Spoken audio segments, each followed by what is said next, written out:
जैसे अपना इतिहास बताता है कि जिस समय श्री रामचंद्र जी ने सीता जी को घर से निष्कासित कर दिया था, उस समय वो गर्भवती थी और वो महर्षि वाल्मीकि जी के आश्रम में चली गई।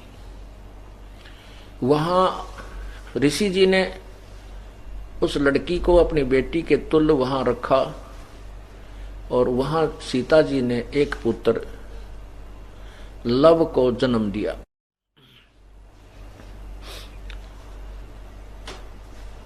एक दिन सीता जी कपड़े धोने के लिए दरिया पर गई।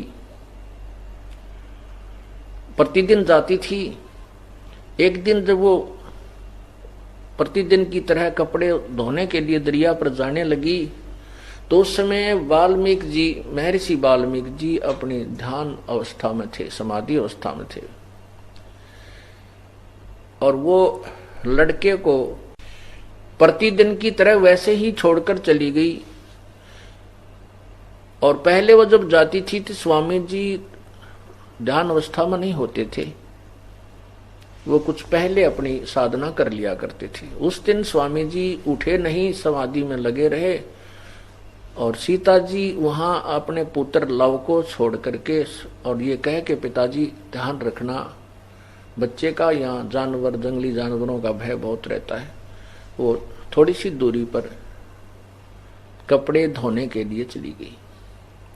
वहां जाकर उसको चिंता बन गई कि कहीं पिताजी तो समाधि लगाए हैं, कोई हिंसक पशु आकर के मेरे बच्चे ने ना खा जाए। वो वापस गई और लव को उठा लाई कि बच्चे को मैं यहाँ साथ रख भी लूंगी, कपड़े भी धो लूंगी। उधर से महर्षि जी का जब समाधि दशा खत्म हुई, समाधि टूटी, अपनी साधना से उठे, उसने देखा कि बेटी कहकर गई थी कि पिताजी लड़के को ध्यान रखना, बेटे को। तो उसने देखा लड़का तो है नहीं। ऋषि जी ने सोचा कि कोई हिंसक पशु उठा ले गया और लड़की पहले मां दुखी है, घर से निष्कासित है और आकर लड़के को ना पा करके वो टक्कर मार मार कर रोएगी। तो ऋषि जी ने वहां एक कुसा नाम की घास होती है, कुसा, जिसको डाब बोलते हैं अपने भाषा में, उसने उस डाब को, कुसा को तोड़ा, उसको ऐसे मसल मुसल कर हाथ में रखा और अपनी वचन शक्ति से, अपनी कमाई भक्ति से और वो एक लड़का बना दिया। उस लव का ही हम बिल्कुल मिलता जुलता, तो उसी स्थान पर लेटा दिया जहां लव लेटा करता था पालने में। सीता जी कपड़े धोकर आई, साथ में पुत्र को गोदी में लिए हुए थी। तो आकर के उसने पूछा, पिताजी ये पुत्र किसका है? ऋषि जी ने देखा कि लड़की तो बच्चा साथ गोदी में ले रही थी। तो ऋषि जी ने कहा, बेटा ये भी तेरा ही है, इसको भी तो प्यार दे। तब सीता जी ने कहा कि पिताजी मैं पहले तो आपको ये कहकर चली गई थी